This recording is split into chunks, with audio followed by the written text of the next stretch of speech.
fellow countrymen and women, gentlemen of the media, good day and welcome to this press conference. Kindly permit me to make some brief remarks on the recent ruling of the Supreme Court, the highest court in Nigeria. About a fortnight ago, I was traveling abroad on a prior scheduled engagement when I received the notice that the Supreme Court would give judgment on Thursday, the 26th of October 2023 on our challenge of the ruling of the Presidential Election Petitions Court. That judgment has since been delivered as scheduled. The leadership of the Labour Party has already pronounced its position on the judgment.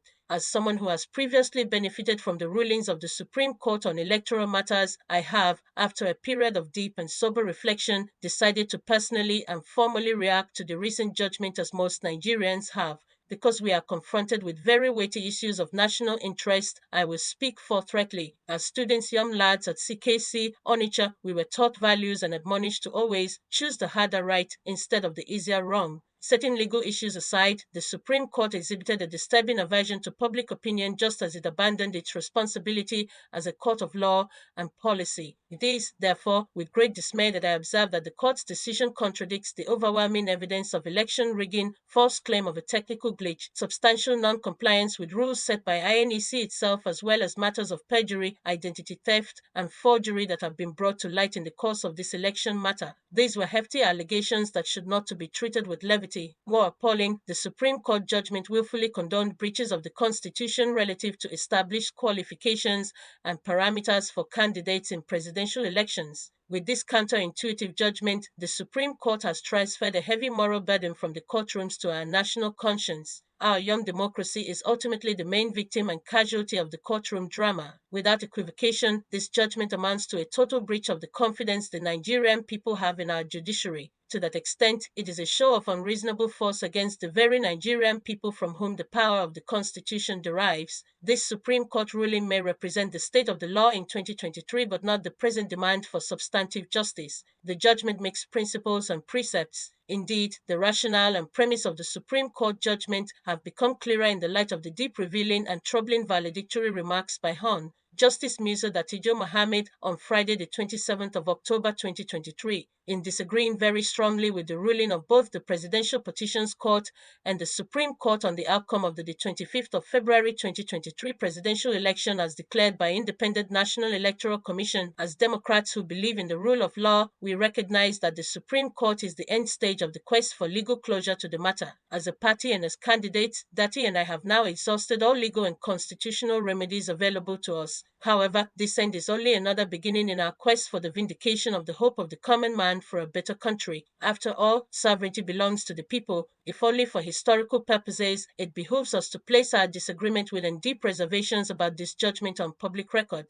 We have long been aware of how weak national institutions have negatively affected our democracy. This year, 2023, has been quite remarkable and revealing. INEC has displayed incompetence in the conduct of its statutory duty. The judiciary has largely acted in defiance of constitutional tenets, precedents, and established ground rules. Political expediency has preceded judicial responsibility. A mechanical application of technicalities has superseded the pursuit of justice and fairness. Both INEC and the Supreme Court as the referees respectively shifted the goalposts in the middle of the game. Where the value and import of the recent Supreme Court ruling ends is where our commitment to a new Nigeria begins. Our mission and mandate remain unchanged. From the very onset, our mission has been more about enthroning a new Nigeria. It is a new nation where things work, where the country is led from its present waste and consumption orientation to a production-driven economy. Our commitment is to a nation anchored on the principles of prudent management of resources to quickly pull millions out of multidimensional poverty, ensuring transparency and accountability in the equitable distribution of opportunities, resources, and privileges. In the new Nigeria, we aim to address all unmet needs by showing compassion for all those left behind by the present system.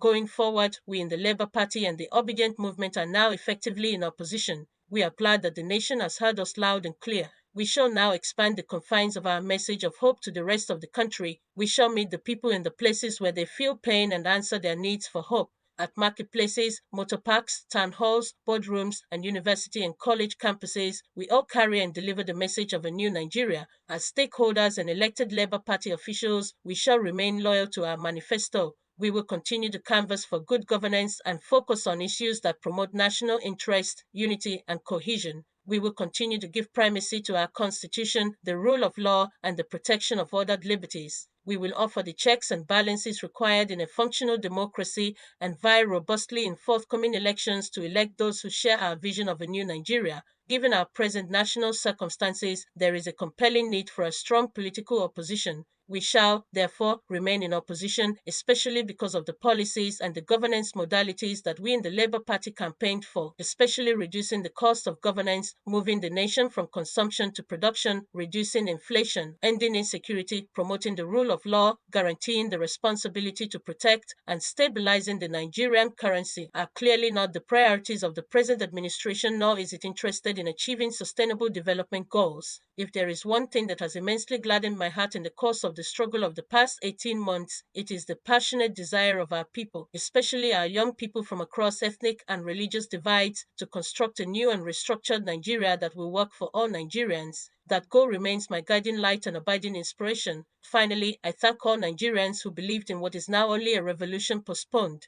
We deeply appreciate the unalloyed, non-partisan moral support millions of youth and ordinary Nigerians across ethnic, religious, and geopolitical divides have continued to give to Dr. Dati Baba-Ahmed and me. We extend our heartfelt gratitude to the Nigerians who have supported this mission from the onset. We salute the leadership and members of the Labour Party, the Obedient Movement, the Obai Dati Presidential Campaign Council, Nigerians in the diaspora, support groups, and all people of goodwill who work diligently and hope for the realization of the beginnings of a new Nigeria in this election cycle. Nigerians who supported our cause have done so out of patriotism and their sincere conviction that our nation requires and deserves dedicated and visionary leaders who will lead Nigeria toward a brighter future. The energy and dedication of Nigerian youths and the Obedient Movement have been simply amazing. I appreciate and salute them. I want to assure them that this is not the end of our journey, but in fact, the beginning. Nigeria heard you. The world has taken note and will not forget so easily. We shall endure, persist, until we get to our destination, because a new Nigeria is our destination. A destination, not an event. We thank, in a special way, our legal team. We also thank our elder statesmen, whose wise counsel were immeasurable to them. We wish to state unequivocally that this judicial outcome, an obvious misrepresentation of substantial justice, has by no means foreclosed the realization of a new Nigeria that is possible. On a personal note, I take personal pride and express gratitude to those who share our vision and who have also exhibited rare courage to challenge the nefarious system, the genuineness of individuals' identities, and their defining and qualifying particulars up to the highest extent allowed by law. Nigeria holds out hope of infinite possibilities leading to our desirable greatness. I remain consistent in my belief in the possibility of a new Nigeria built on character, competence, capacity, compassion, integrity, and respect for the rule of law based on justice and fairness. God bless us all. God bless the Federal Republic of Nigeria. Mr. Peter Gregory Obi, presidential candidate of Labour Party. Obi, Dati Campaign Organization Office, Abuja, FCT. Monday, the 6th of November, 2023.